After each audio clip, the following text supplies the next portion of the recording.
Welcome to the May 10th meeting of the Yolo County Transportation District, and our meeting is called to order at 7:01 p.m.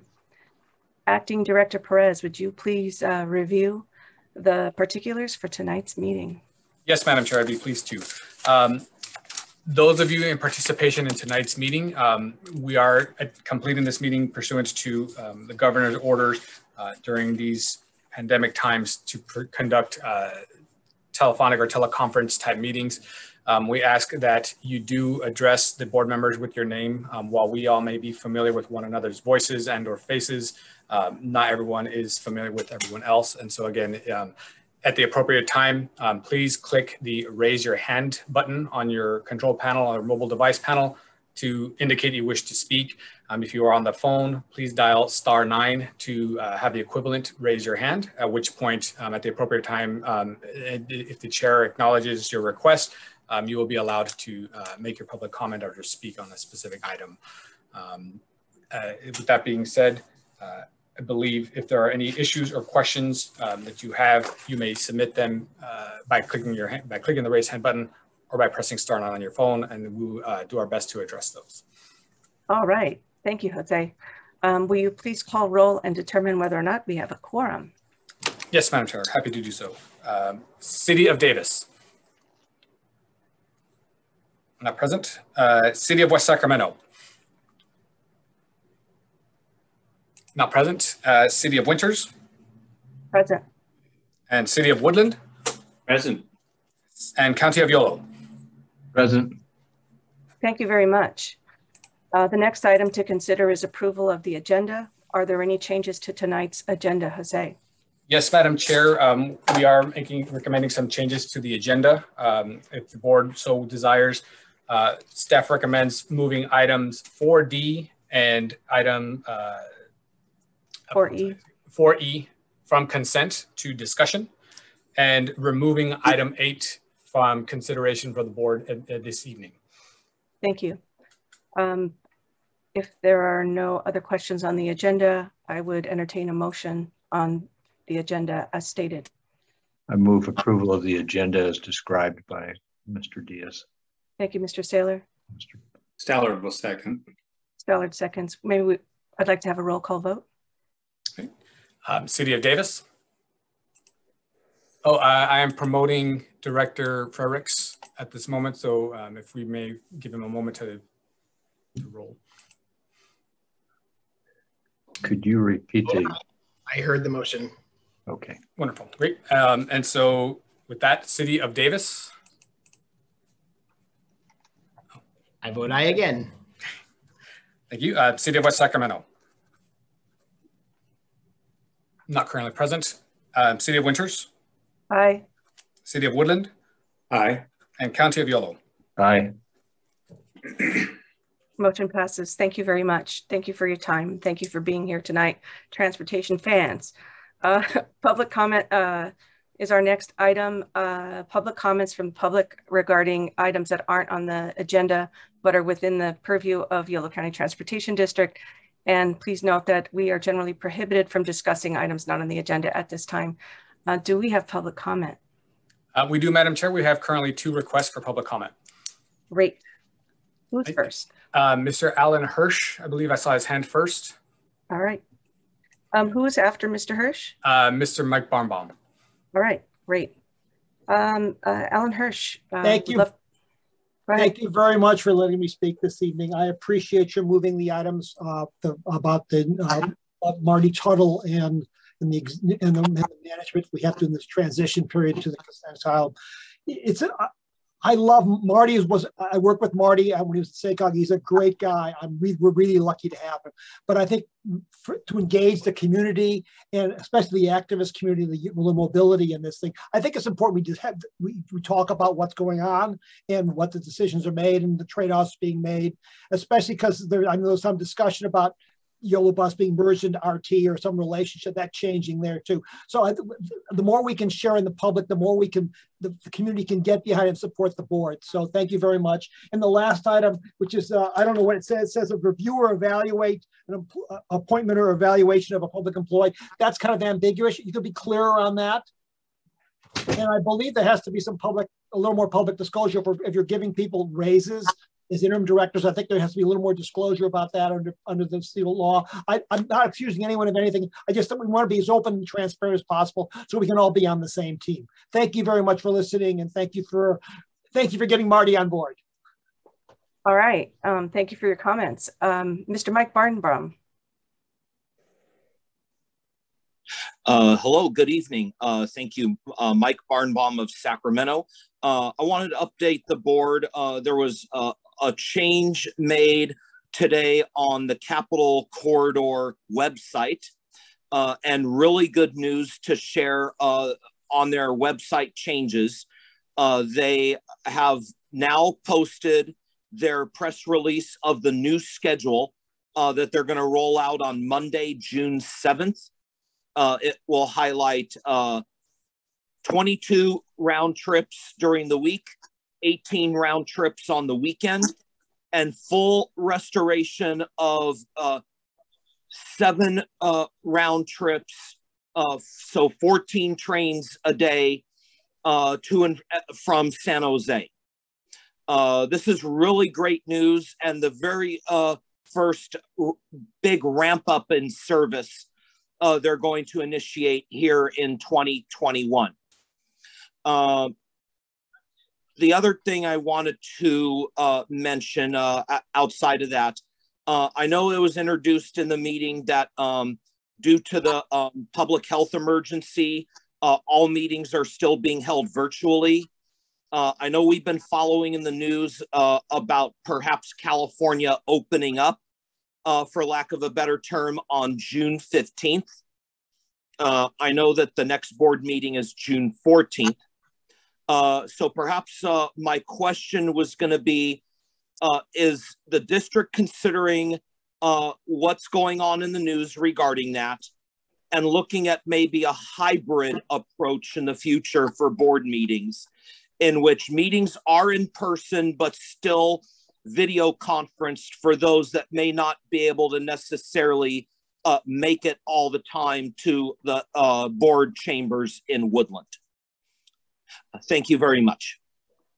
Thank you, Mike, for your comments. And Alan, thank you for your comments. I can say that to Mr. Alan Hirsch, if you look on the Yolo County Transportation website where the meetings are located, you might want to review the 325 and 419 special meetings and to kind of get an update on some of the decisions that the board has made.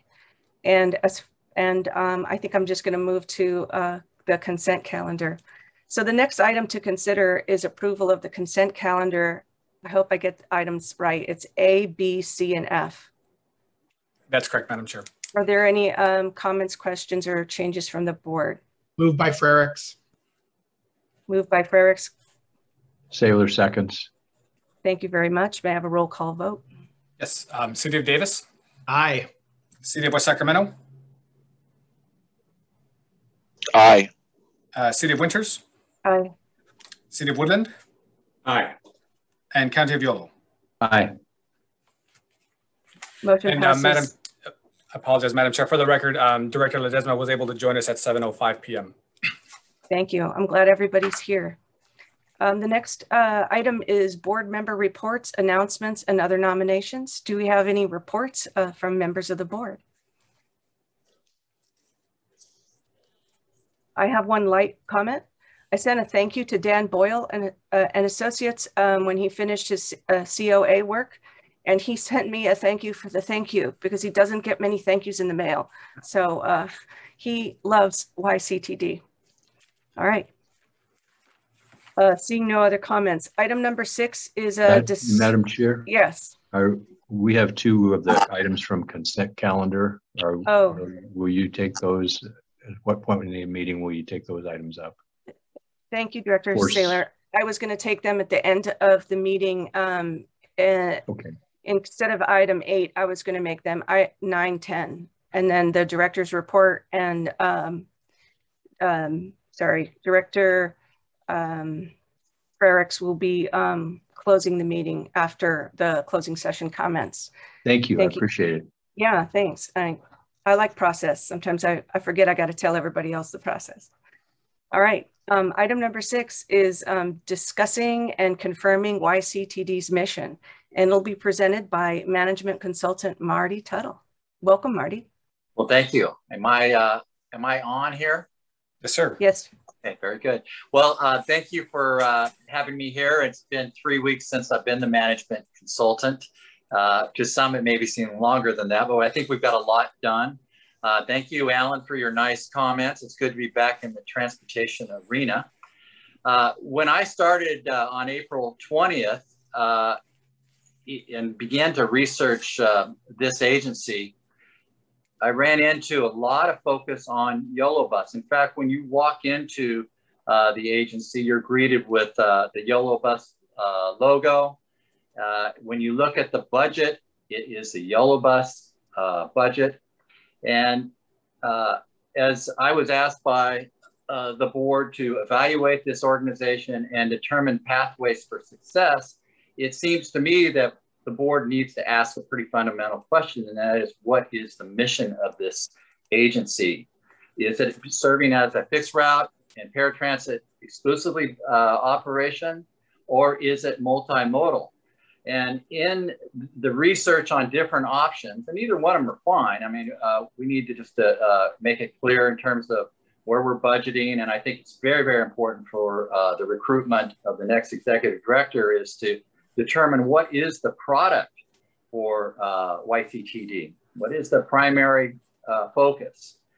And looking at that, I ran into a bill that Assemblyman Hannigan had carried and had moved through the legislature and was signed into law, putting YCTD in statute. And I make sure that you know I had no fingerprints on this. In fact, when I served with Tom, this issue had come up during the latter part of my 13 years with him. As his transportation consultant, I said it wasn't necessary, that as a joint powers agency, it had the flexibility to do really whatever it wanted to do, and to put it into statute seemed unnecessary. At that point, I went on because of term limits, and Tom was going to be termed out in shortly. I went over to the Solano Transportation Authority and did its reorganization as a JPA. And Tom asked me, what did I think of this YCTD bill? And I said, I don't think it's necessary, but I've got my hands full here at Solano. I wouldn't fight it. I know that board member Stallard was one of the opponents of the bill, and I think he even testified in committee on the same basis. But that was Tom Hannigan. He was the majority leader of the assembly at that time, and he could move legislation through the process. People had the utmost respect for him, and it became law. So when I reviewed that legislation, the language that is in the background for the item strikes at the agency being multimodal. In state law, YCTD is not YOLO Bus. It is a multimodal transportation agency. In fact, if you look at the state law, it says that YCTD cannot focus on a single mode. So as a management consultant, I think it's time that the board think outside the bus. I know it's a cliche, think outside the box, but again, in this case, I think we need to think outside the bus. And if we pursue multimodal transportation improvements for transit particularly, the bus operation will be complemented, and ridership would increase with better connections to transit hubs so that we can feed the YOLO Bus with additional passengers. So it is not an action item tonight. It's for discussion and clarification. Shall staff proceed with YOLO Bus, or should we take a look at this language that's in state law and begin to move in the direction of a multimodal planning, investment, project delivery organization? And as I've talked to our partners in Northern California who work with YOLO County Transportation District, there is a consensus that the agency could play a huge role by ramping up and being more than a bus operator. There is great promise in terms of regional cooperation and being able to take advantage of some regional initiatives by putting Yolo County's horsepower behind it. So in short, I think we need to determine what product we want to endeavor to produce. If it's a fixed route bus operations, I would encourage us to be the best in the state, in the country, at bus operations. If it really is to be more of a multimodal transportation agency, then I would say that we ought to go out and be one of the best. And there are several models around the state for us to do, to follow, including the one at Solano.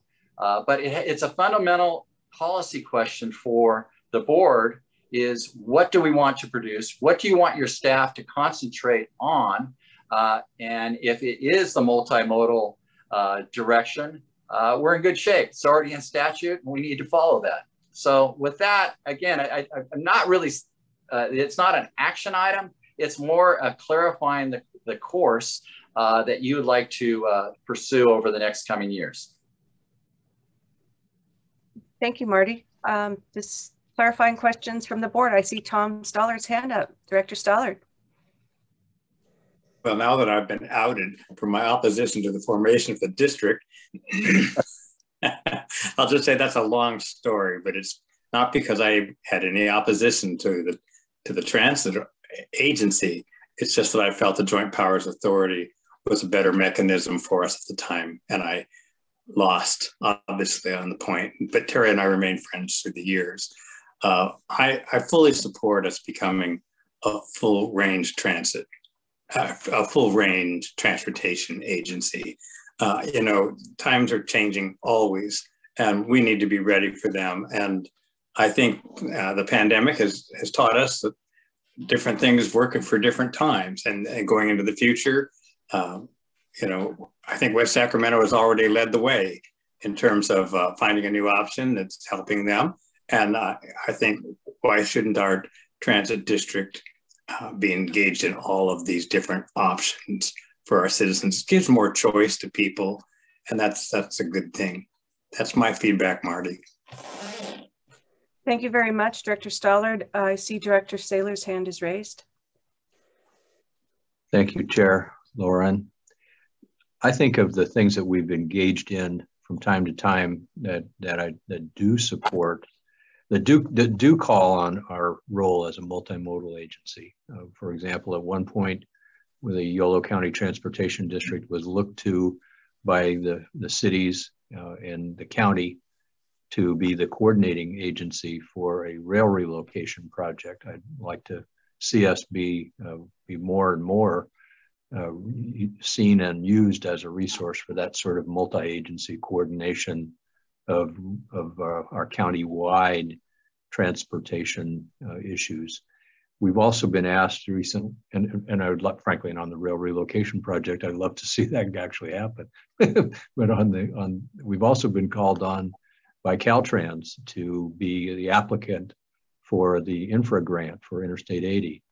And that's well outside the wheelhouse of an agency that would simply operate a bus system.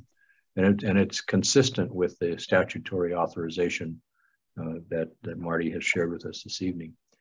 I think that there are more opportunities for us to pursue. I think probably it's a matter of how much and when, and that's going to be a part of our discussion. I think that when Marty comes in as a external, well-informed person about the creation of this agency and its trajectory from many different perspectives, and examines the agency in the way that we've asked him to, he comes across this prime directive, the statutory authorization that created us. And of course, and I appreciate that you're reminding us of our original purpose. And at this moment in our history, we're at an inflection point. And I think clarifying that this is the vision of where we started and remains the vision as we look to our next steps, I think is very appropriate. So I'm very supportive of of fulfilling the entire multimodal mission that we started with. Thank you, Director Saylor. Director Frericks has his hand up. Please proceed. Actually, Director Ledesma had his hand up first. I'll let him go ahead.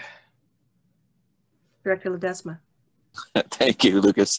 Good evening, everyone. I apologize for being late. But yes, I 100% agree with the direction Marty is posing to the board. It is not, as Director Saylor had brought up, it is not outside the realm of what we've considered already as a board. And I think I thank the chair for keeping our vision, values, and priorities in our agenda every week, every meeting, to remind us of the work we did just over a year ago when we talked about these exact concepts of where the board should be. We talked about how we should be more involved in mobility options, innovation for our district. And I think this sort of reflection with Marty and the rest of the staff, it's important for us to kind of come together and say, yeah, this is the direction we want to go. As we speak, we're already involved, as Director Saylor mentioned. We're already involved in a lot of areas. We've gotten involved in a lot of areas, and I think this is an opportunity to strengthen that. Don mentioned a couple. We've also, the district has been involved in our streetcar efforts, where even tonight, our friends at RT we're debating again tonight the merits of bringing light rail streetcar into Yolo County and West Sac. Thankfully that passed tonight. Just got an update on that. But again, I think these are really important concepts that we need to continue moving with, and then YCTD as a district can be very innovative. So I'm looking forward to more discussion as we move forward. Thank you. Thank you very much, Director Ledesma. Director Frericks. Yeah, thanks very much, Madam Chair, and good to see everybody this evening. Just a few items. I mean, I think, points that have been very well taken by other directors regarding some of the other sort of responsibilities that YCTD has been involved with in the past several years. I also, one that wasn't really mentioned was the issue of the microtransit options that exist, and sort of how YCTD responded there in conjunction with SACOG and to sort of have an innovative approach with how to serve folks in more rural parts of the county, particularly in Knights Landing, and sort of transportation between Knights Landing and Woodland, when the fixed route service wasn't really cutting it. And I think, I'm supportive certainly of taking on additional multimodal opportunities. I think we all are. I mean, it sounds great, but I think regardless of what we do, we want to do it well, and that we all know, and as we have watched, especially prior to the pandemic, but certainly during the pandemic, all transit has suffered during the pandemic, and the fixed route service has truly suffered during that time. And, we have been engaged in this comprehensive operational analysis, which was pretty clear in what was, in terms of the fixed route side of things, what was working and what isn't working, and where there are adjustments that are needed. And so I personally feel like that is a huge priority for me, to see the comprehensive operational analysis through, to put in place the changes that are needed in terms of the fixed route service. I do think that we definitely are, again, I'm super opportunistic and want to see us take on, both what's in statute, but also in speaking to the bill itself, but also what, as opportunities that come along. Do I want YCTD to take on, a bike share service by itself? Maybe not. I think that there are reasons why that's being done regionally. And I think that it's very important for us to do look to and collaborate and continue to collaborate with our partners on those things. But I do think regardless of what we do, so again, count me in the corner of, yes, let's look at other opportunities for multimodal transportation and how YCTD can be a facilitator and convener of those, and potentially even operator. But I also want to make sure that we are doing well the things that we already do. And that is definitely of paramount importance to me. Thank you. Thank you very much for your comments. Mr. Matt Dulcich. Yeah, thank you. And I'll just chime in with a quick yes. It seems great to kind of expand from the transit focus.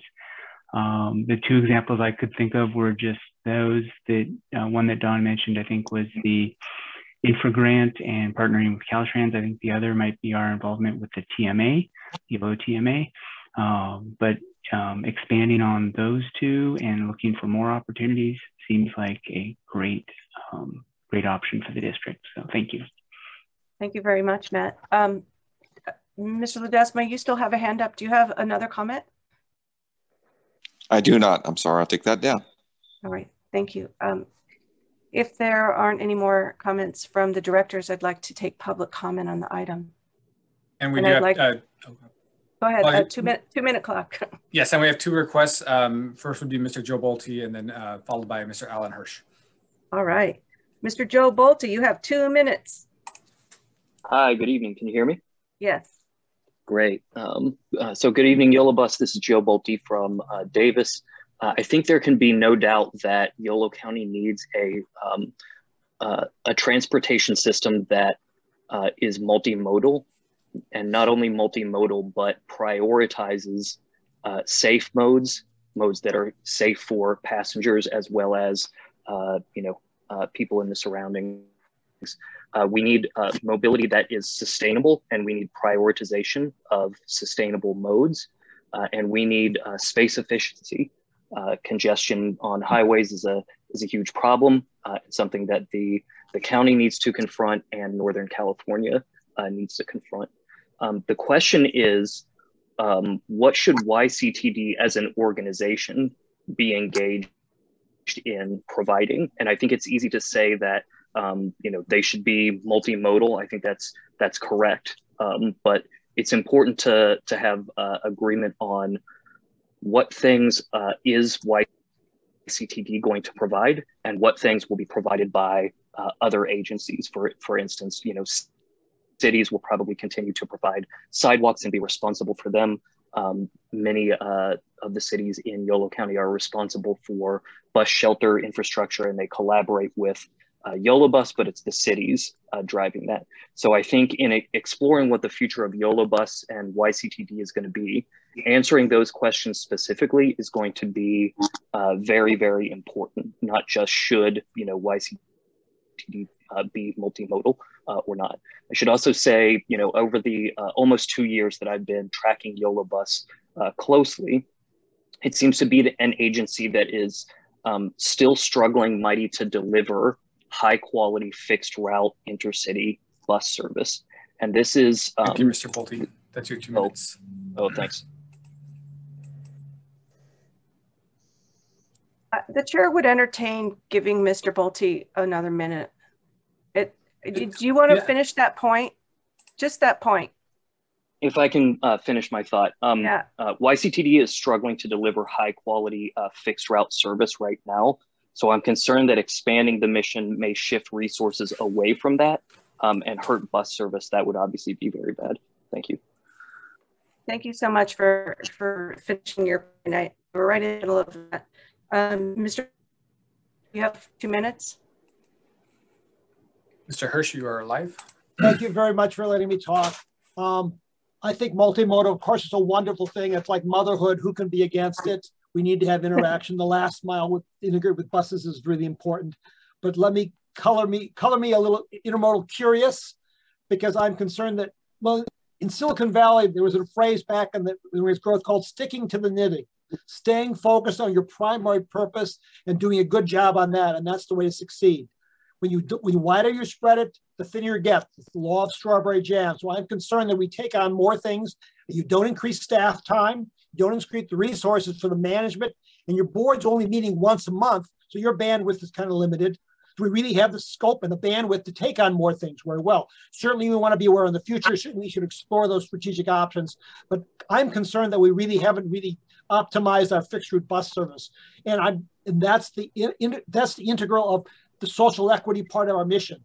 because I'm afraid we're going to take on things that have nothing to do with social equity. Or again, we're going to shift resources away from the people who need it most with mobility to other resources. Thank you for listening. I'm open to, Marty has great ideas. I want to see what he brings to us, but I'm calling me a little curious. Thank you. I've never heard the term multi-mode curious before, but the first time for everything. Is there any other public comment? We do have another request from a Ms.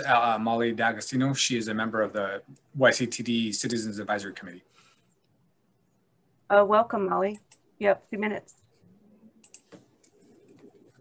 Hello. Yeah. So, hi. So, are you able to hear me? Yeah. Okay. So, I love this conversation, and I'm really enthusiastic. YOLO Bus and YCTD becoming more multimodal. I'm really eager to see more integrations with bike share and scooter share, and to see more microtransit in the region. And I just want to say that I think we can walk and chew gum at the same time. I think we can improve bus service and make the system multimodal. So that's my perspective, and thank you for the time. Thank you so much for your comments. Would the directors like to reevaluate or add to their comments at this time? Otherwise, I would like to make a comment. In listening, it seems like the board supports a multimodal path forward, and also acknowledges that we are already multimodal. We have microtransit, we have paratransit, which was notes, but it wasn't mentioned. We're also a partner in reducing congestion through the, let me see if I have the infra grant. We're working with outside agencies. We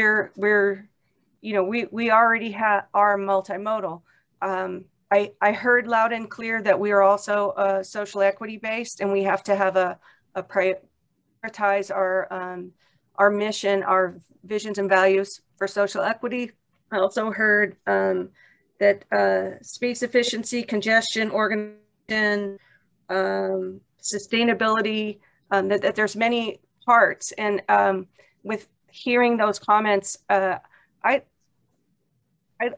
like to embrace, on the one hand, the prime directive that Marty has brought to our attention that, what are we doing?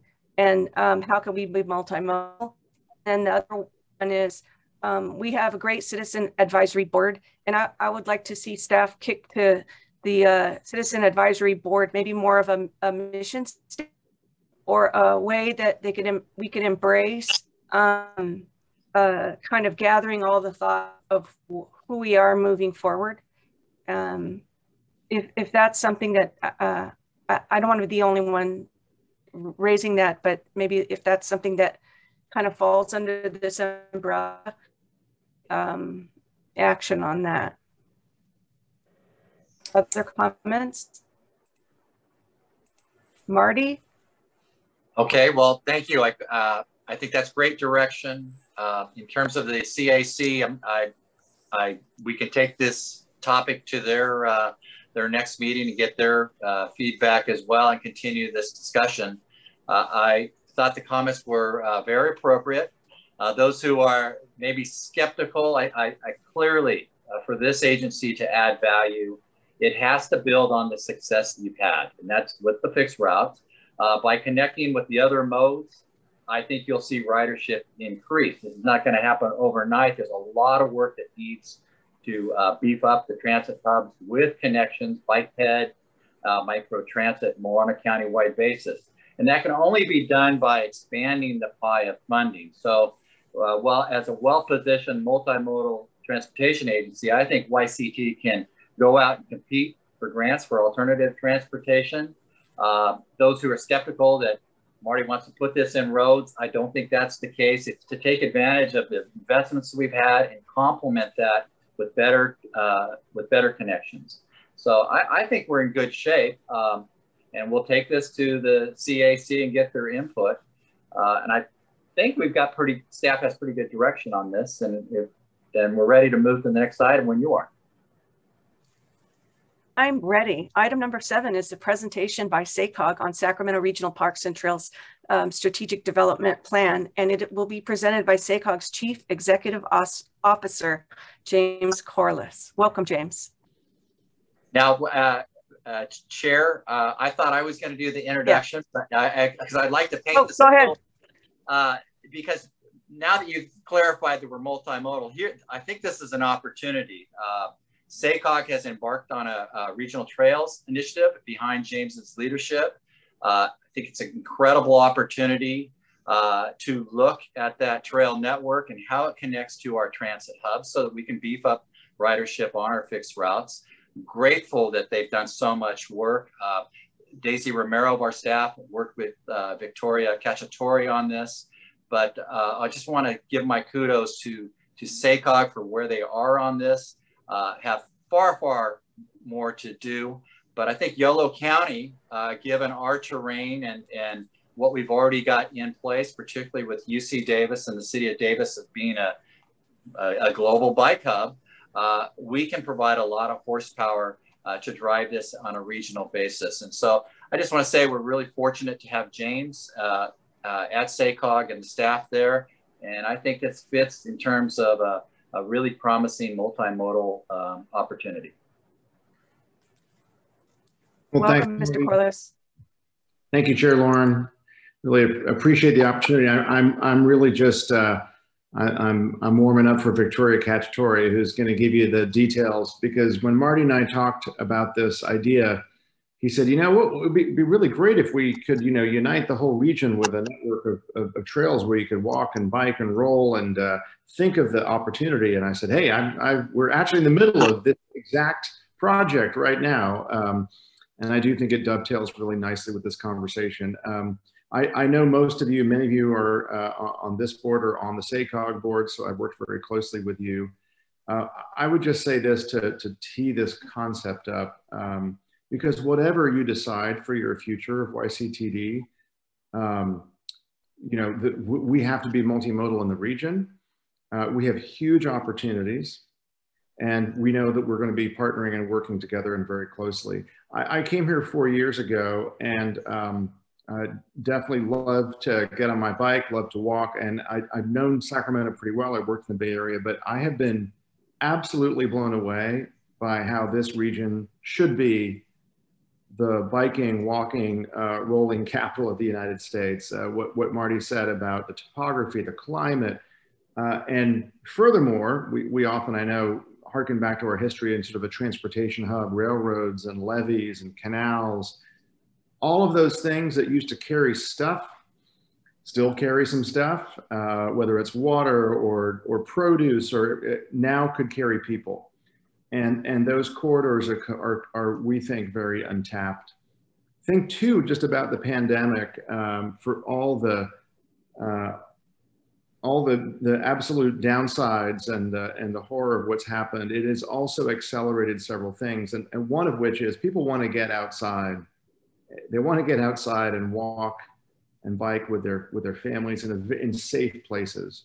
So this project that Victoria is going to give you an update on is an opportunity to envision knitting together our entire 6-county region with a network of low stress bicycle walking corridors, rolling corridors. And as Marty said, a lot of that is in place. You all in Yolo County are doing a lot of great work on this.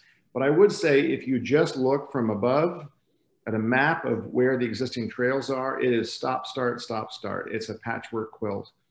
And I think with some effort and some focus and some vision, we can set ourselves up as a region to go grab state funding, to go grab federal funding, and to really put our region on the map and to link, as Victoria will tell you, people and places and low-income communities with a big emphasis on equity, link this region and really transform it. So Victoria's going to walk you through a few slides, and she's been doing all the heavy lifting and the hard work on this. She is not just our resident bike ped expert, but our regional bike ped expert. So Victoria, take it away.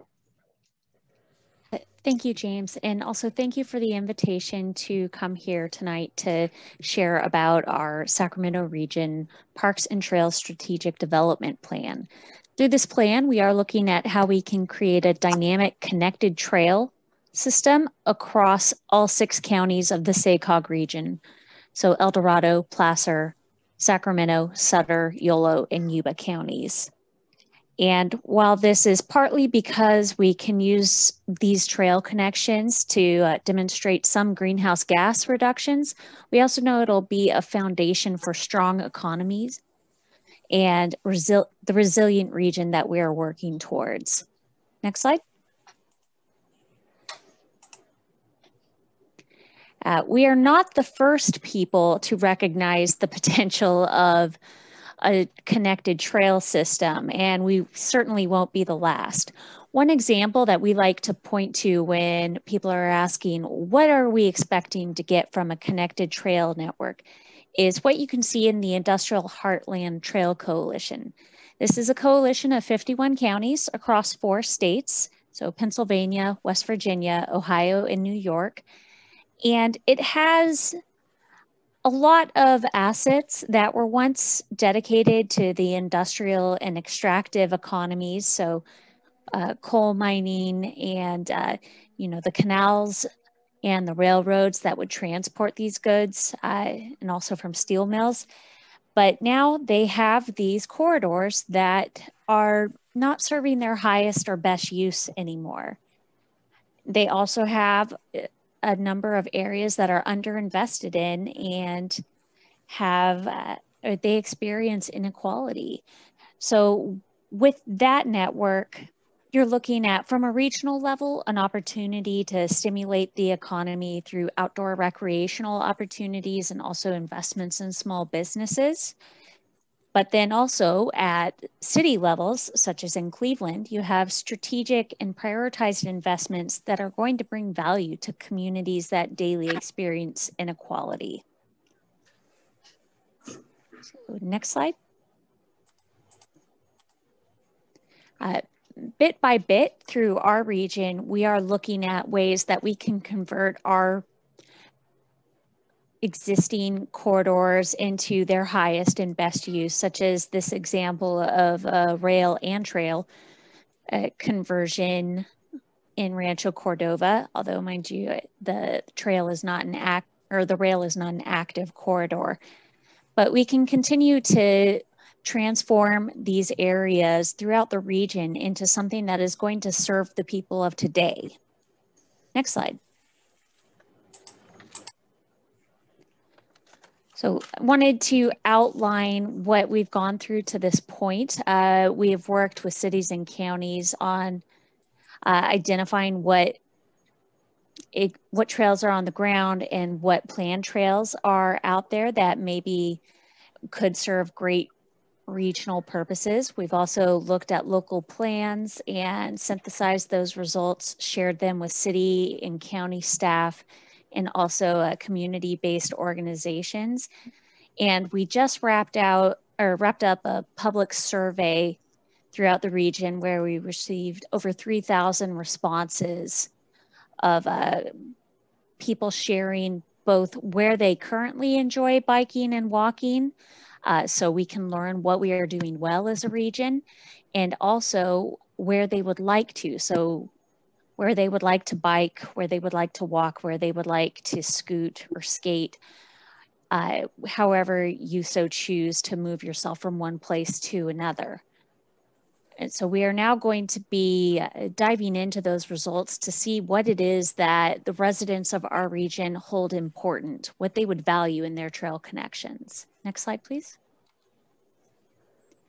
So what we've learned so far with our analysis of the existing network is that there are over 500 miles of trails in the SACOG region, and over 70 miles of those are within Yolo County.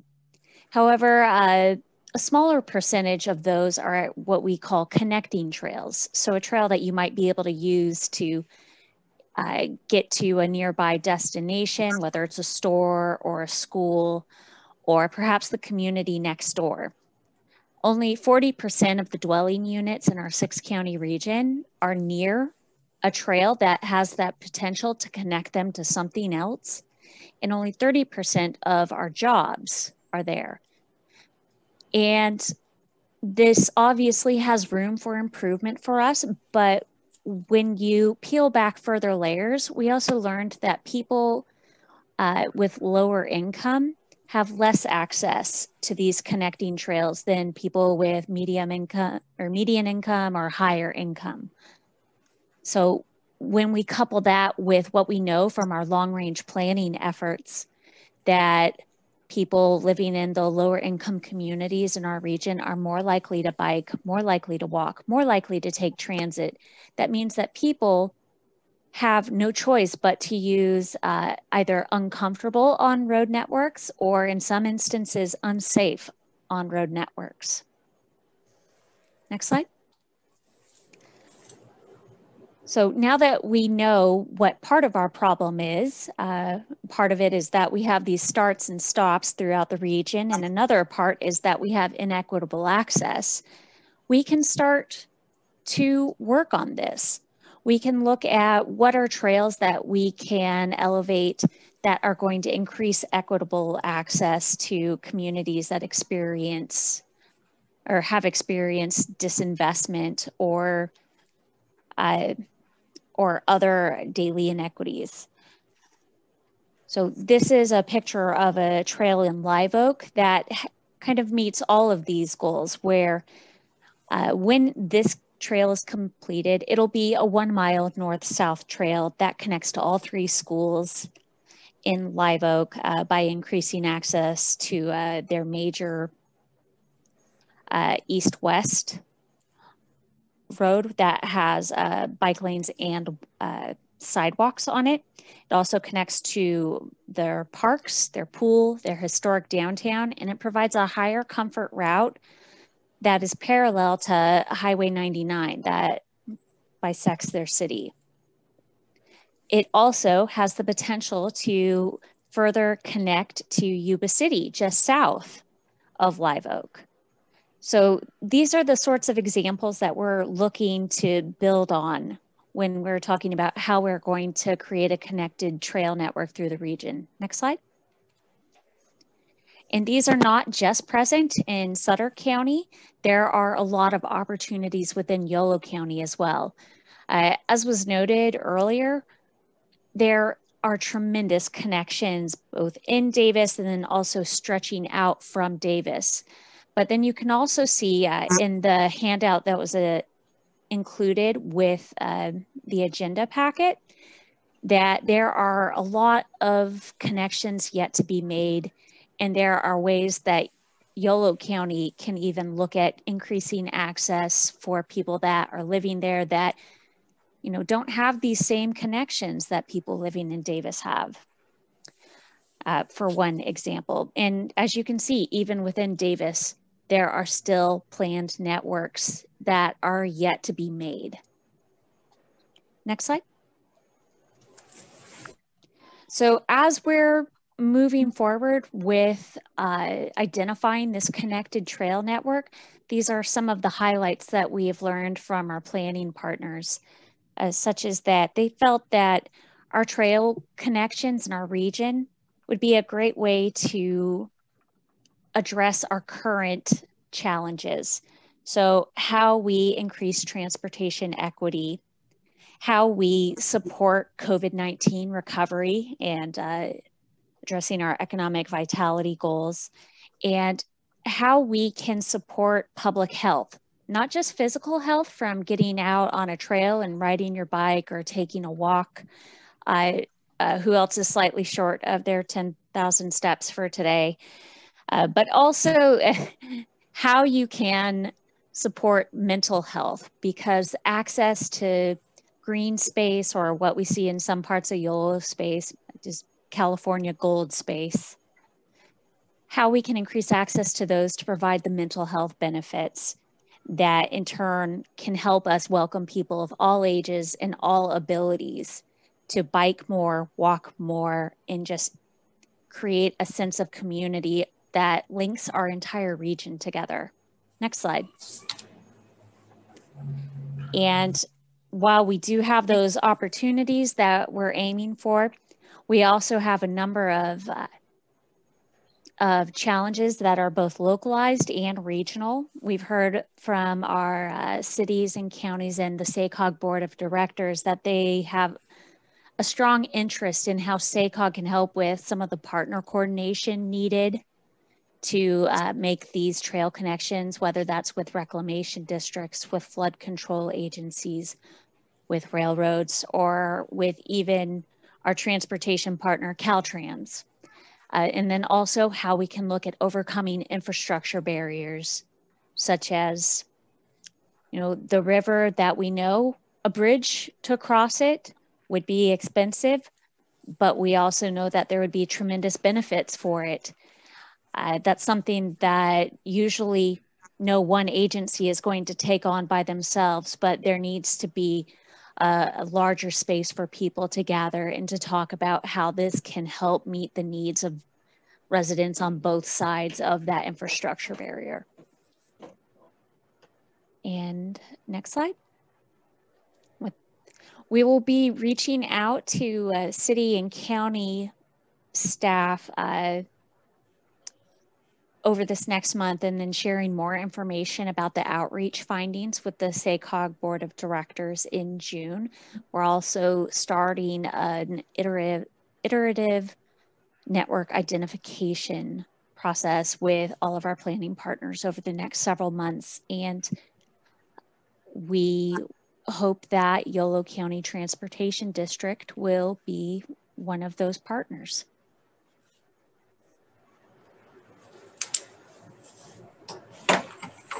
James, do you comment before I open up for director's comments? Mr. Corliss? No, Okay. I'm happy to get any kind of questions or discussion. All right. Director's comments, questions, clarifying? The chair recognizes Mr. Dulcich. Yes, thank you, Victoria. This is great. Thank you so much. And I would want to just say from the UC Davis perspective, this is really appreciated. I think a lot of our multimodal planning over the years for campus, we've kind of focused on two populations. Those are who are within the Davis and those who are outside. And we've always thought that the folks who live outside of Davis but commute in, that it's too hard to get them on a bike, but having more trail options that are connected to the adjacent cities would be great. And I think one thing that's changing right now is the emergence of electric bikes that is making these kind of longer or medium distance bike commutes more feasible for everyone, not just the super diehard bike commuters. So I think this is a great opportunity right now to do this kind of a regional trail planning effort. And I would also ask, could this planning effort kind of point towards Dixon? Because Dixon is actually one of the closest cities to Davis that has commuters who could benefit from a better bike connection. But that's it. Thank you. Thanks for the presentation. Really appreciate your comments. Thank you, Matt. The chair recognizes Director Saylor. Thank you. This is a question maybe for James and Victoria. And can you talk? I'm sorry, but I'm not sure of the timeline exactly. So there'll be a region-wide plan developed, but when is that expected, and how might an agency like Yolo County Transportation District engage in advance of that or during that in the most productive way?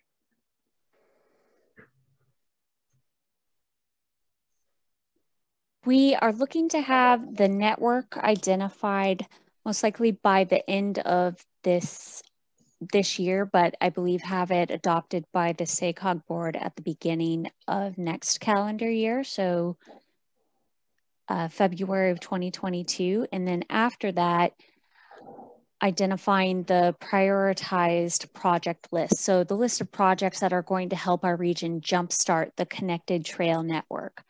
What we've seen from other agencies who are looking to do their extra credit work and get started early is that if they have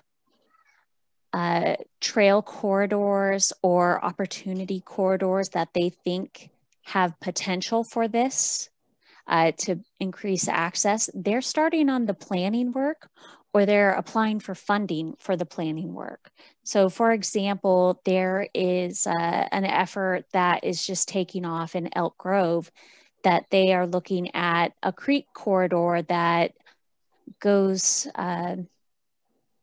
sort of from the northwest to the southeast of their city, but then also has connections to the city of Sacramento, which is just north of them, and then also it expands to some of the open space that is south of their city, and different preserves and vernal pool areas like that. So they know that this is a trail segment, or a possible trail segment that could have great potential for not only providing great access for people in Elk Grove, but also connecting to the north of them. So they're studying it. They're looking at the different technical options, and then also reaching out to their community to see if there are ways that this can help achieve their community goals, serve their mobility needs, and what they need to include or what they need to further explore. Okay. Did you, I know you conducted a extensive online survey. Is that completed? The timeline has expired for responses. And can you tell us how many Yolo County responses you received? We received over 3,000 3,000 completed survey responses, and I can find out that number. It's on a different tab on my computer, and I confess to having too many tabs open right now. Okay. Director Saylor, just on your first question, Victoria kind of gave the timeline of the milestone to get this done by the end of the calendar year. That means that after this survey that we just got and we're analyzing now, the next few months are really critical to get all of our partner agencies use the public engagement tool and the results, but to work with all of you, including YCTD and your cities, to really build this network. And then I would say there's another major opportunity, which is hard to know. Let's hope we have it probably next year, which is really state funding and federal funding. It might even be this year. The state is, looking for a pretty big one-time budget surplus. The CTC has asked for a huge plus up in the active transportation program. And there are bills in Congress to look at designated some national sort of pilot projects around regional trail networks. So we want to be ready for all of those. Well, I think thanks, James. And I think one of the appealing aspects of this conversation is that there are so many trail elements that are not confined to one city in Yolo County. So the route between Davis and Woodland has become even more and more in demand as the commuters in one city or the other are going back and forth. We've got opportunity to span that several mile distance with an off-road bike pedestrian path, and that would be a good piece. There's some who have been proposing a countywide bike loop that would also be relevant. There's exciting business around the commutes between West Sacramento and Davis and into downtown for bikes and pedestrians.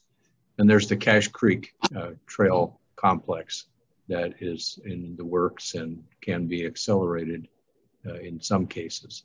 So and that's just a few that come to mind. And so I think there's quite a bit of opportunity here. I think one of the questions for us would be, could Yolo County Transportation District play a coordinating role? And if we said yes to that, then how would we resource that effort? And that's that's a question that we would need to look into.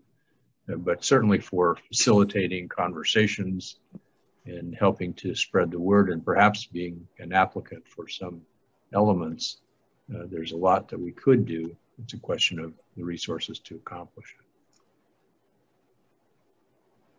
Thank you very much for your comments. The chair recognizes Mr. Ledesma. Thanks, Chair, and thanks, James and Victoria, for the presentation and continuing the work you're doing. I know being a part of the Transportation Committee now kind of give me some insight to the work being done here. And I know my colleagues who are a regular part of SACOG have been pushing this as well. So so just thanks to the board, SACOG board, and the SACOG team for really taking this effort. You know, one of the elements that this plan or this effort shines a light on, which I think could really keep in mind, it came up at the transportation meeting a little bit, a committee meeting last week, which I really wholeheartedly endorse, which is the language we use around the development of these plans and strategies and initiatives. I want to be able to, as we push these things forward, they can be construed as an effort for bicyclists of just recreational nature, while that's true, or for just a certain kind suburban commuter, but they're really not. I think the part that's really we've seen in some of the efforts that SACOG has been a part of and investing in West Sacramento is these are really around equity. And I know the chair mentioned that we're about that. It's one of our key values. It really does. It's important for that reason. The ability for people to use active transportation, walking or bicycling, to different modes is hugely important. That access is hugely important, as we've all learned.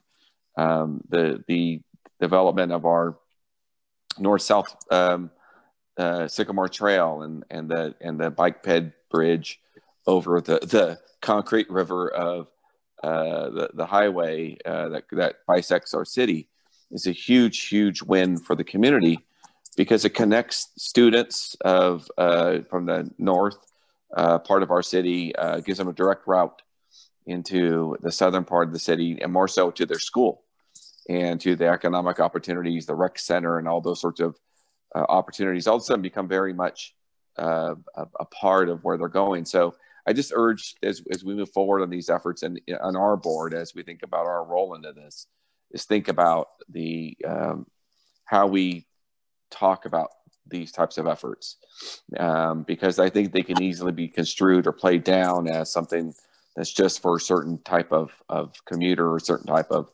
resident, when actually there can be real activators to help people access their own economic opportunities, education opportunities, or whatever. The other example I have in West Sacramento is the I Street Bridge deck conversion, which you might think is somewhat of a recreational use only, but really it would help keep the Broderick community, Washington neighborhood, Bright community, far easier access to the downtown Old Sacramento area than the circuitous route that the new bridge will bring. So we're trying to keep those connections together, and I think that, again, those are kind of things that we should be thinking about. And I'm not sure if Victoria, you or James or Marty have any comments on that, but I just want to really make sure we just don't limit ourselves in how we talk about this. Thank you. Those are my comments. Thank you so very much for your comments. The chair recognizes Lucas Ferrarks. Thank you. Appreciate it. So thanks so much, Victoria, for the presentation. James, to you both for being here this evening. Really appreciate all this continued good work on this issue. I think, I'm personally, I mean, trails make life great. There's no question. And I mean, I'm thankful for the experience for myself of being able to move and be involved in the community that, you know, embraced them decades ago. But frankly, you know, they do contribute to a sort of higher quality of life, especially around some of the issues that Victoria touched on originally around the issues of mental health, especially of course, over this past year, we've recognized the major benefits that having a network like this contributes to a quality of life in a community. And so I certainly am very supportive of doing more throughout the region, of course. A couple other quick points. I think it's imperative. I mean, it's touched on certainly, you know, and YOLO, I think there are some examples, obviously you mentioned sort of the, you know, say like resource conservation districts or water districts or others, some of these folks that have ownership over the canals and things. The private sector partners are going to be critical in this discussion. I mean, especially the railroads. We know that I mean, there's others too, certainly, but that's, you know, this discussion around a trail, you know, is a dedicated trail between Woodland and Davis as an example, you know, that, I mean, that north-south UP right of way, you know, it's something that is just ripe, you know, for some action in the years ahead. And I think that's going to come with some major discussions and partnership with the private sector, particularly the railroads. Lastly, I do think there's also probably, to Matt Dulcich's to points around Dixon as an example, this is a place where we should be, you know, again, looking to partner with other agencies outside SACOG. So, I mean, certainly STA, Solano Transportation Authority, of course, in the case of Dixon, but also James specifically. I think this might be another one of these discussions around the mega region working group. I mean, there's no reason why we should not be having this, you know, part of this discussion with the work that we're doing with MTC and San Joaquin COG. You know, especially when you have this instance of Solano County and YOLO and Davis and Dixon being 7 or 8 miles apart, one being in SACOG, one being in MTC territory. I feel like that's another example. And similarly, the southern parts of Sacramento County are just literally just a stone's throw across the county line from San Joaquin. So it does seem like this is something that we should also, at least throw a nod to at some point over the course of this year in terms of the work that we've all been doing in the mega region working group. Thanks very much for the opportunity to make a few comments. Great comments. Director Stallard. Thank you, Chair Lauren, and I agree with you. Great comments. I'm very heartened by everything I'm hearing. This was my second time through the presentation as we did here at SACOG, but I see absolutely no downside to this effort. I see a great deal of upside. You know, it may be a little bit provincial, but I basically want to say we desperately need a Class A bike route between Woodland and Davis. A great number of Woodland people work in Davis, including, of course, the university, and a great deal of people from Davis work in Woodland, including our city engineer, community development director, and the list goes on. So we've got to get that done, and we're building a major research and technology park that will start to appear within 2 years. The EIR has been released. And it will have hundreds and hundreds of jobs. So we think that the connection, these communities are so close for bicycle commuting, and it's such a delightful area to actually bike in the country that it needs to get done. So I think anything that encourages a trail system between our communities, provide linkages, not just for recreation, but for serious commuting is a huge benefit. So I'm certainly on board with this effort. And I was intrigued to hear that YCTD was quarterbacking the relocation of the rail route. I wouldn't be real proud of that, frankly, because I don't know whatever happened to it. It seems to have fallen off the face of the earth.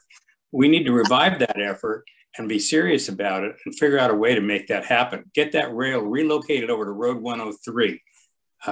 There's a lot of pieces in place. We just need centralized leadership to get that thing moving. And I'd love to see our transportation district get serious about that and provide that leadership. Thank you. Thank you so very much for your comments, Tom. I would just like to echo Don Saylor's comment on how would we resource our effort. I think that that's the fundamental question, is what is the timeline and how would we resource our effort, because we all see a benefit to trails. And I should have started by thanking you, Victoria, and thanking you, James. I didn't know if you knew that Winters was part of the Solano Community College District. So our students go to Solano.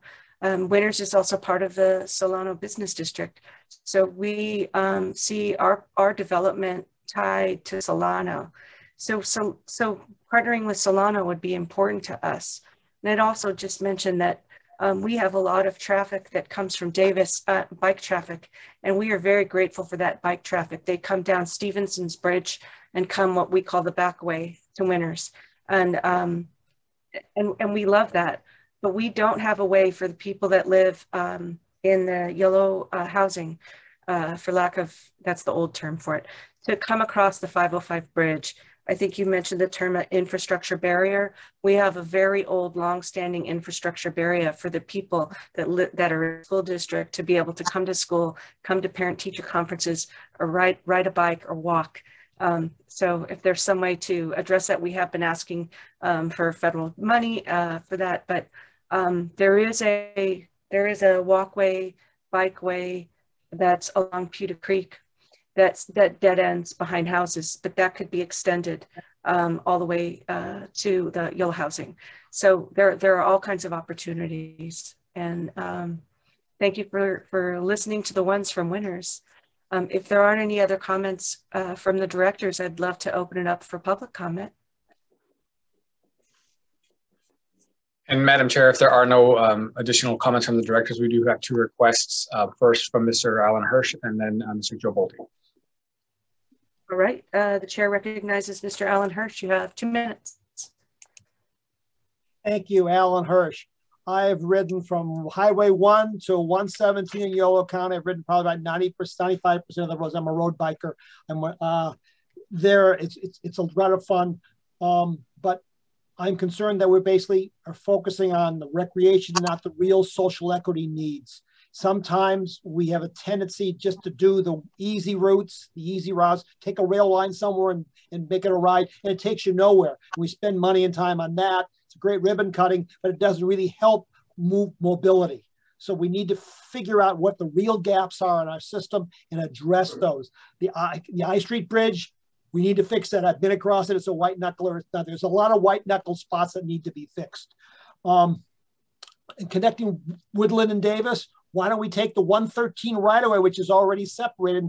In Canada, they put bike lanes right next to the freeway. We could do that in here between that. It's already dedicated. There's only one little bridge that needs to be addressed. But there are also opportunities. We need to pick the connections that have a high utility use, not just spend the money where it's easy. Sometimes we do that with things. For example, when we routed the light rail in Sacramento County, they put it south of the river, because there's a rail line there where you put the light rail down there when everyone was north of the river. And then they cut bus routes north of the river. We can't put the things where it's easy to put it. We need to put the routes where it's really needed. That's what social equity is about. Thank you very much. This is a great idea. I love biking. Hope to make it easier. Thank you for your comments, Alan. The chair recognizes Mr. Bolte. Hi, thank you. Very exciting project and a good presentation. I'm one of those 3,000 people that already gave feedback on where trails should go and where it's easy to bike, and also where pain points are. So safe, healthy recreation is incredibly important, but safe, healthy transportation is even more important than that recreation. So I wanted to ask if this bike trail planning effort is part of a broader project to identify gaps in the safe bike network and solve those, or what will happen to gaps in the network that are identified as part of this design that don't seem to fit into the trail model? And I'm thinking, of course, of County Road 32A between Davis and Woodland, which is a very dangerous road that people cycle along. Is a bike trail the solution to that, or an on-street bikeway? I'm also thinking of the difficulty of getting from West Sacramento to Natomas by bicycle, because you can't go over that interstate bridge. You have to go through Old Sac. So I'm sure this will come up in the planning stage. And the question is, you know, will those things be identified? And then will there be a separate project to do non-trail solutions where appropriate? And of course, the worst thing would be just forgetting things or building something that is mostly good for recreation, but pretending that that's good for transportation and having, you know, use of that bikeway be low. So those are my thoughts. Very exciting project. Thanks a lot. Thank you so much, Joe Bolte. I'm very glad to hear so many people that are social equity warriors on our meeting tonight. Thank you so much. Do we have any other comments from the public? No other requests at this time. Do we have comments from the board or from Mr. Tuttle? All right, thank you so much for coming and presenting and sharing all this great stuff happening in our area. We look forward to it. I will now like to move to item 4D. It was from the consent calendar. It is receiving the draft 2021 YCD draft budget. And I had wanted to clarify that cities received a copy of the budget on April 30th, and that we are asking for written comment requested by May 30th. I would just like to ask everyone to please ask your cities and your finance departments to send in the comments. And with that said, I would love to hear about the draft from Ms. Janice Bryan. I always have a problem unmuting. Good evening, Chair Loren and members of the board. I'd like to give a brief introduction to the budget and then take your questions. There's a lot of information in the board item. And so I'm just going to go through the budget recommendations at this time is to receive the draft preliminary fiscal year 2021-22 budget, provide written comment and feedback by May 30th on the draft budget, set a public hearing to consider adoption of the budget on June 14th, 2021. Included in the preliminary 2021-22 budget assumptions are the implementation of certain YOLO-GO recommendations throughout the fiscal year. One, to increase the frequency during peak hours and enhance the routing of the 42 intercity service. Also to resume service levels and enhance other route characteristics on routes 40, 41, 240, 43, and 45. And also to permanently eliminate or reduce certain trips that were reduced during COVID. And continue microtransit in Winters and Knights Landing and implement microtransit in Woodland. We have capital projects listed in the budget, purchase of 1 electric bus. And this is brought forward from the prior year. This is for the city of Woodland. We have a grant for the Woodland UZA 5307 funds. Also retanking 9 CNG buses. We have a CMAQ grant, and we're using, for local match, we're using our STA funds. We have 3 CNG buses to be purchased by, we're hoping by SAC Urban 5307. And we're leveraging that with state of good repair funds. And then 4 smaller buses for Woodland microtransit with the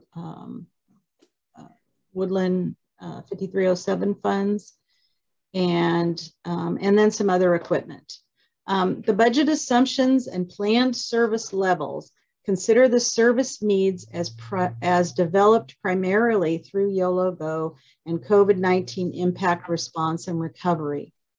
Staff understands that certain budgetary priorities and shifts in assumption may follow based on feedback and updated information from the board and member jurisdictions. I'm happy to take any comments or questions at this time. So Janice, I just wanted to just clarify that this is a draft and that we have a budget workshop scheduled for June 14th, and mainly taking it off consent, just to remind the public and the directors that we will have a budget workshop, and to please get the comments in. And with that said, the chair recognizes Director Ledesma. I think your hand might have been up from before, but I wasn't sure. That's correct. I'm sorry. I keep forgetting to lower it. That's okay. The chair recognizes Mr. Saylor. Thank you. I understand that we'll have a complete workshop on June 14, and Janice, thank you for your presentation here.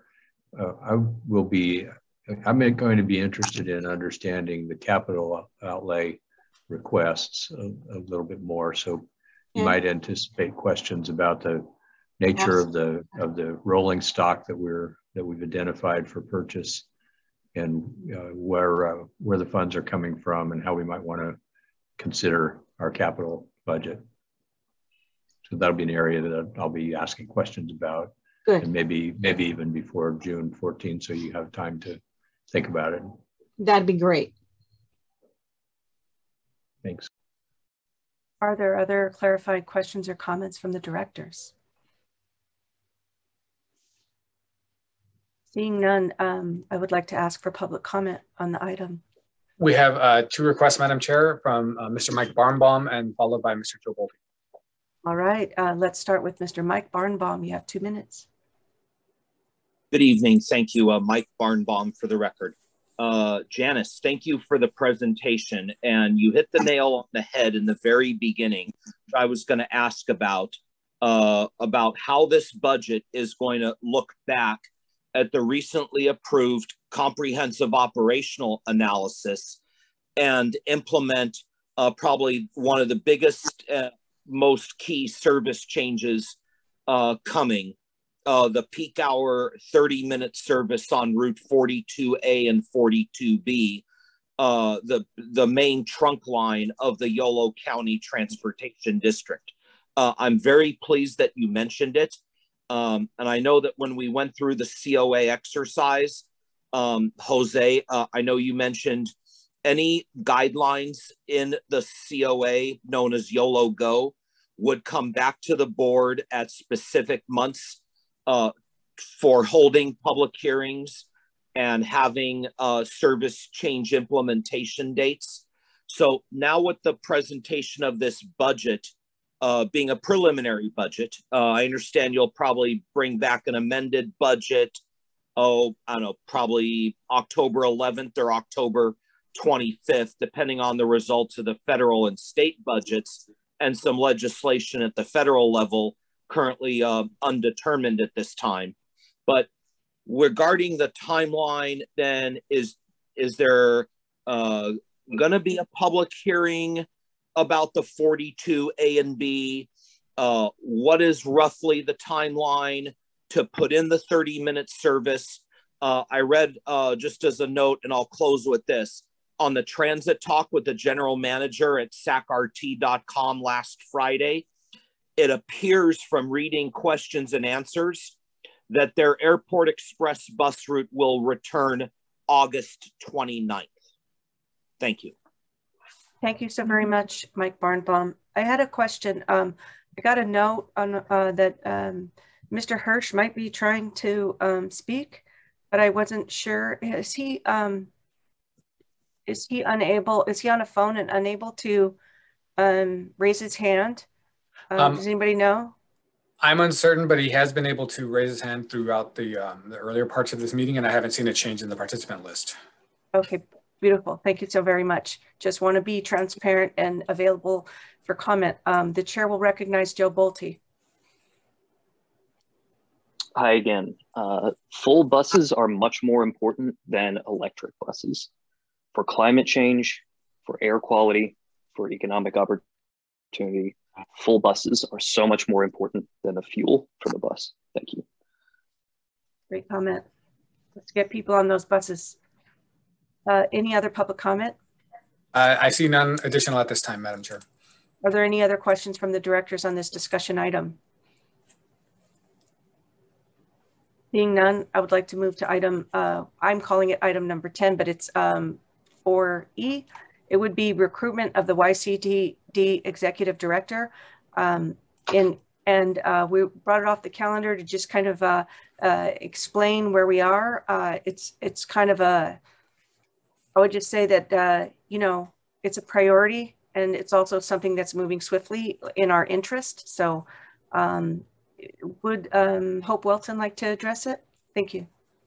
Sure, Madam Chair. I put this item on the agenda today at the request of the chair and vice chair and Mr. Tuttle to get feedback from the board and stakeholder input, as well as discuss potential ideas around a marketing plan development, what the recruitment period might look like, what those minimum qualifications might be, how to go about screening and interviews, and just essentially what that HR process and background will be.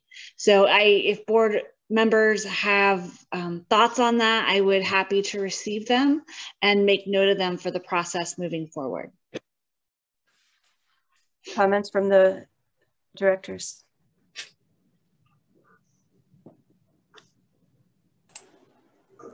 Don, do you have a comment? Well, I was going to just mention that chair and vice chair have been in active conversation on these topics with the management consultant, Mr. Tuttle, and we're looking at the possibility of one of the county HR group or one of our member agencies providing support for this process at a cost far less than the $40,000 consultant fee estimate. And so we'll be able to provide the board with additional information on that in the near future. And I think one of the things that we would want to be clear about is that we're not this first recommendation that says that what we're asking for is that the board of directors direct staff and the chair and vice chair to kick this process off with consultation with the board as appropriate. With that stated, I have to kind of go back to the beginning of the meeting. I pulled the, it was my intention to pull the budget and the recruitment, but I realized after discussing the item 4D that we should have voted on it, as we will vote on this. So I would like in the process to kind of interrupt the process, have public comment on this, and then I would be looking for a motion to approve of the receiving the draft budget and approving that the chair and vice chair with assistance from the managing director would be moving forward with recruitment of the YCTD executive director. With that stated, I'd love to take public comment on this item. And we do have one request from Mr. Alan Hirsch. Alan, you got 2 minutes. Thank you. Could you explain what's going on, please? The special meetings, which you referenced earlier, were not noticed to me. I understand special meetings need to move quickly. There's monthly meetings, but they weren't noticed to me. Just be a little, I just ask you for some information. I don't want, thank you so much. Just explain what's going on so we all know what's on the same page, not just the insiders of the board. Thank you. I'd love to address that. So Alan, we had just going back in time, you might know that we had a special meeting on March 25th, and we voted to have Jose Perez as our acting executive director, and he's been acting executive director from that point. He started the next day. I believe he receives also a 10% salary increase as part of his duties, if you're interested. And later on 4/19, we had a special meeting, and we chose to have Marty Tuttle as kind of a management consultant to help us with many special projects moving forward. And to be quite candid, I think after you have a strong manager such as we've had for such a long time, it's really good to do a deep dive into all your processes and kind of make sure that you are ready to go when you have a new executive director. And we are ready to start the process to find, to hire a YCTD executive director. It's a several month-long process. It's not going to be fast because of the scope of stakeholder input, marketing plan development, recruitment period, screening of minimum qualifications, best qualified, screening interviews, finalists, and then whatever the process is for HR. So I hope that I answered all of your questions and more, but that's where we are. And if there aren't any questions from the director, I'd like a motion to accept item 4D and 4E. One is the budget draft, and the second one is recruitment of the new executive director process with chair and vice chair taking the lead and having assistance with the management consultant, Marty Tuttle. So move, Stallard. Moved by Stallard. Ledesma seconds. Thank you. We have a motion and a second, and we will do roll call vote to pass the two items from the consent calendar as stated. Excuse me. City of Davis. Aye. City of West Sacramento. Aye. City of Winters. Aye. City of Woodland. Aye. And County of Yolo. Aye. Thank you. Motion passes both items from the consent calendar. In reminding of the process for our meeting for this next item, we will be having the acting director report. I will be giving a reminder about closed session, and after the reminder about closed session, Director Frericks will close out our meeting honoring Nathan Streeter. So that is the process we'll have next, and we welcome the acting director report. Thank you, Madam Chair. Members of the board, again, always a pleasure to present these updates to the board and to the public. And I will be focusing on a couple of items that are, I believe, of interest to the board and maybe might be a little new, but I'd be happy to entertain any questions or to clarify any of these items on the report. We have a update on the Causal Connection service. The most recent available to us ridership numbers and information. We have continuing conversations with our operating partners, Sacramento Regional Transit and the University of California, Davis. The next such operations meeting is scheduled for the third Thursday of May, which would be May 17th or 18th, I believe. And we will have a very robust conversation, including addressing ongoing monitoring, reporting, long-term sustainable funding and operations of that service. There have been no significant changes after the April 1st changes to the Route 215, but we are continuing to monitor that situation and to ensure that customer questions, concerns regarding the operations get addressed in a timely manner. I have presented my current updates on the monthly progress reports, 3 primary goals, and desired outcome for the succession plan here in this report. Again, happy to clarify or to answer any of those, any questions on any of these items. I wanted to speak a little bit on a fairly significant project that we are currently underway on, the YCTD website update. Our board approved this project in, I believe, September, October of 2020. And due to a number of different factors, it was delayed. We have begun making significant progress on this project in earnest. We have scheduled bi-weekly discussions and communications with the website development team.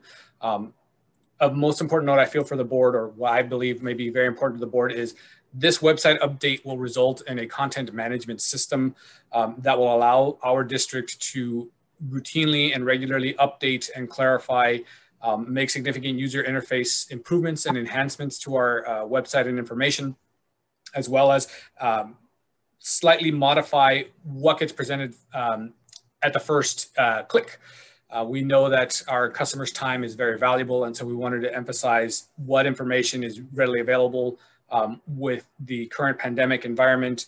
One of those features is a I'll call it kind of like a pop-up window or banner ad that customers would be able to select and say, I've seen this, I don't need to see it again, but it comes up as a significant alert, which we intend to use for items such as emergency services, significant policy changes, reroutings, detours, opportunities for public outreach, and for public hearings on said issues. So again, it's not intended to be a burden or onerous for visitors to the website. They click on it the very first time they visit, and then they acknowledge that notice and then move on with whatever they needed to. But we feel it was an important, that type of information and that type of display is critical to the success of our updated website. We do aim to present the updated website, once it's reached its beta phase, to our technical and citizens advisory committees, as well as the board for testing and further refinement. So this is not something that staff is engaging in a vacuum. We fully ask and expect our advisory committees and our board members to help us make sure that we get this right, so that we're not spinning our wheels or frustrating our customers further, or launching products that maybe were kind of half-baked. And again, happy to answer any additional questions or clarify anything on that topic. I also presented for you a brief legislative discussion on some of the items that are being considered as part of the California State Legislature. The actual language of those bills are presented as attachments to this director's report. Further attached to this director's report are our financial statements for the third quarter of the current fiscal year, our standard ridership report for fixed route paratransit and microtransit services. I would like to make note that I am working with staff to improve and update this specific report. I want to make it as valuable as possible to our board. Even if it doesn't end up being something discussed routinely, I want more information available and more consistent and accurate data for the board's availability and consideration. So I am working on improving that with staff. I have also updated my proposed long-range YCTD board meeting calendar. As a reminder, this is always an item that is at the board's discretion. And so if there are, in between our board meetings, additional items, projects, discussion topics that is of interest to our board directors, I'm happy to update that our calendar and add those onto this item. So awesome. With that, I'd be happy to, again, answer any questions on the acting director's report, or clarify anything I was discussing. And if not, then I would also ask to turn the potential adjournment or closing of this item to Director Frericks. Before moving to Director Frericks, do the directors have any questions or comments on this section? Yes, Chair recognizes Lucas. Yeah, thanks so much, Jose, for the update. Appreciate all of those. I do have a quick question with regard to some of the items that you listed as in terms of potential or legislation that are working its way through the legislature. AB3. So for example, I'm not sure about some of the other, I didn't have a chance to look up some of them yet, but I do know I've been tracking 339, AB 339, and that bill has been significantly amended just recently, probably about within the last 10 days. And it was actually in Assemblymember Aguiar Curry's Assembly Local Government Committee, and it was amended to only apply to public agencies or cities and counties larger than 250,000 people. So there are a variety of other provisions that were also amended and taken as amendments into the bill, and cut down on the number of languages that were going to be required to translation to, and all these other things. So I'm not sure that 339 actually affects YCTD anymore. It doesn't affect any of our cities in Yolo County anymore, as an example. So I also am thinking it doesn't affect YCTD, but just wanted to provide that quick update. I'm not sure about some of the others, but that one I am pretty sure of. Thank you, Director Frericks. Go ahead. I was very much appreciated, and I do wish to stress to the board that I'm participating, pending my availability, on industry legislative committee discussions, California Transit Association, CalAct legislative discussions, and I will present any updates as applicable as Director Frericks presented to the board in future meetings. Thank you so very much. Are there any other director comments? Seeing none, are there any public comments? We do have a request from Mr. Joe Bolte. Joe Bolte, you have 2 minutes. Hi, on the topic of the website, I did notice that real-time arrivals and timing information does not appear to be functional Right now, it often works on the YOLO Bus site itself, but it doesn't propagate to Google Maps or apps like Transit. I know it was working earlier in the or already last year in the summer, but it seems to not be working now, and that's very important. So I hope staff can take a look at that and restore that functionality soon. Also, on the topic of public meetings and an online component, I think regardless of what the state legislature decides to require, I hope that all YOLO Bus meetings and every single public meeting that anyone on this call is a part of will continue to have an online component. It increases access to the public process. It's much more convenient to just call in on your phone than going to the bus garage in Woodland or a city hall or whatever location the meeting is at. So I hope that after COVID-19 is far in the rearview mirror, we'll still be able to participate in the public process just via smartphone or computer. Thanks a lot. Thank you so very much, Joe. I think it was Joe Bolte's comment and Mike Barnbaum's comment about having making sure that we still have video access. I'd love to explore that at a later date. Any other comments? An additional request for public comment from Mr. Alan Hirsch. Alan, you have 2 minutes. Thank you very much. In the director's report, I want to note that fixed route ridership is not up very much. We should be watching that. That's important to highlight. And also, I'm concerned that basically a picture is worth 1,000 words, and a public comment will be a lot more effective and useful if members of the public can show pictures too, just like members of staff and consultants. I think it'll be much more effective, and so you want to involve public and give their thoughtful input. There's no City of Davis and all the commissions of Davis have figured out how to do this. I hope the board might consider that. So you want the highest quality information, and a picture is worth 1,000 words. Thank you very much. Thank you, Mr. Hirsch. If there isn't any more public comment, I'd like to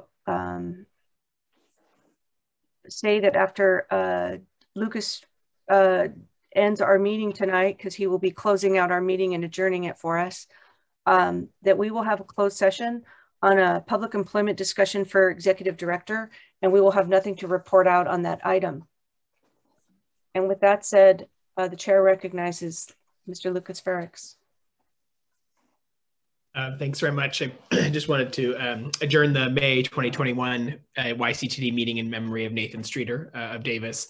Most folks here, I think, have met Nathan previously. He was a lifelong transit and bus lover and regular user of YOLO Bus and YOLO Paratransit and Unitrans and all those services. He served as a member of YCTD's Community Advisory Committee from 2017 to 2020. He's survived by his parents, Nancy and Steve of Davis. And, I think in the packet, our monthly packet, you'll see a fantastic article from that Davis Enterprise detailing many aspects of Nathan's life. Among other biographical items, there are details of donation of Nathan's organs after his death, and at least two others' lives have been saved as they were the beneficiary of Nathan's and the Streeter's family gift. So our hearts and thoughts go out to Nathan and his Streeter family, and just thank you to all the YCTD staff and members of the Citizens Advisory Committee for welcoming Nathan as part of that body, and he will be sorely missed. I wanted to, I'm sad to interrupt you, although the Streeter family, I believe, is on the call and would like to make a comment. Hello, hello, Steve and Nancy is here too. Hi. Thank you for the recognition both today and Don Saylor last week at the Board of Supervisors. We appreciate all the honor and recognition he's been getting since his passing on March 31st. Did you have anything you want to say? I just want you all to know that as much as Nathan, the condition was quadriplegia and also no verbal speech, but that Nathan absolutely had because of Unitrans and because of and all the special buses that were provided. YOLO Bus Special. YOLO Bus Special. So that he really was, a man about town, who even had a flirt page on his sacrifice that I never found. So we miss him dearly, and yet he lived a really full life. It was also partly because this city supports those who just need a little bit of help to get from here to there. So thanks again for Lucas for taking the time to recognize Nathan, and we'll be talking to you later about other projects. Thanks. Thank you. Thank you so very much. And our meeting is adjourned at 8:45, and we'll be moving to closed session with nothing to report out. Thank you, everyone, for your diligent work. Appreciate it. Thank you. I'll be ending the meeting. Thank you.